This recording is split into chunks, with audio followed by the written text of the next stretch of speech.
सभी भक्तजनों को जय श्री कृष्ण। श्री सुखदेव जी कहते हैं, परीक्षित, जरासंध ने उन लोगों की आवाज़, सूरत, शक्ल और कलाइयों पर पड़े हुए धनुष की प्रत्यंचा की रगड़ के चिन्हों को देखकर पहचान लिया। ये तो ब्राह्मण नहीं, क्षत्रिय हैं। अब वह सोचने लगा कि मैंने कहीं ना कहीं इन्हें देखा भी अवश्य है। फिर उसने मन ही मन यह विचार किया कि क्षत्रिय होने पर भी मेरे भय से ब्राह्मण का वेश बनाकर आए हैं। जब ये भिक्षा मांगने पर ही उतारू हो गए हैं, तब चाहे जो कुछ मांग ले मैं इन्हें दूंगा। याचना करने पर अपना अत्यंत प्यारा और दुस्त्यज्ञ शरीर देने पर भी मुझे हिचकिचाहट नहीं होगी। विष्णु भगवान ने ब्राह्मण का वेश धारण करके बलि का धन, ऐश्वर्य सब कुछ छीन लिया, फिर भी बलि की पवित्र कीर्ति सब और फैली हुई है और आज भी लोग बड़े आदर से उसका गान करते हैं।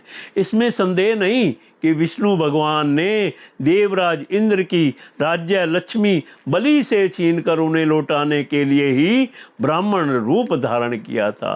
दैत्यराज बलि को यह बात मालूम हो गई थी और शुक्राचार्य ने उन्हें रोका भी, परंतु उन्होंने पृथ्वी का दान कर ही दिया।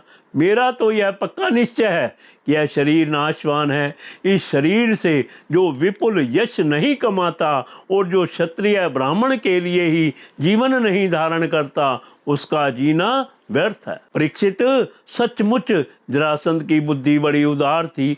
उपयुक्त विचार करके उसने ब्राह्मण वेशधारी श्री कृष्ण, अर्जुन और भीमसेन से कहा, ब्राह्मणों, आप लोग मनचाही वस्तु मांग लें। आप चाहें तो मैं आप लोगों को अपना सिर भी दे सकता हूँ। भगवान श्री कृष्ण ने कहा, राजेंद्र, हम लोग अन्न के इच्छुक ब्राह्मण नहीं हैं, क्षत्रिय हैं। हम आपके पास युद्ध के लिए आए हैं।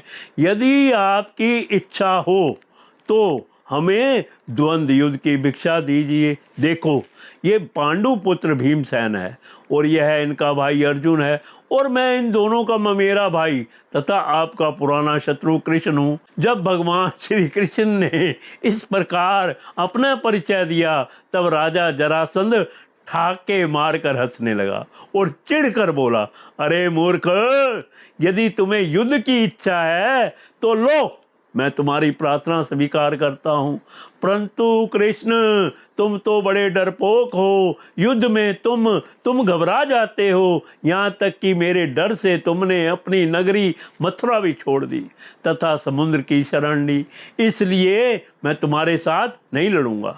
यह अर्जुन भी कोई योद्धा नहीं है। एक तो अवस्था में मुझसे छोटा, दूसरे कोई विशेष बलवान भी नहीं है, इसलिए यह भी मेरे जोड़ का वीर नहीं है।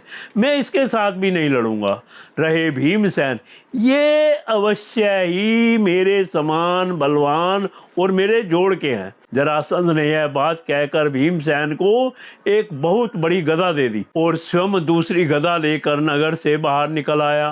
अब दोनों रणोन्मत्त वीर अखाड़े में आकर एक दूसरे से भिड़ गए और अपनी वज्र के समान कठोर गदाओं से एक दूसरे पर चोट करने लगे। वे दाएं बाएं तरह तरह के पैंतरे बदलते हुए ऐसे शोभायमान हो रहे थे मानो दो श्रेष्ठ नट रंगमंच पर युद्ध का अभिनय कर रहे हों। परीक्षित, जब एक की गदा दूसरे की गदा से टकराती, तब ऐसा मालूम होता मानो युद्ध करने वाले दो हाथियों के दांत आपस में भिड़कर चटचटा रहे हों या बड़े जोर से बिजली तड़क रही हो।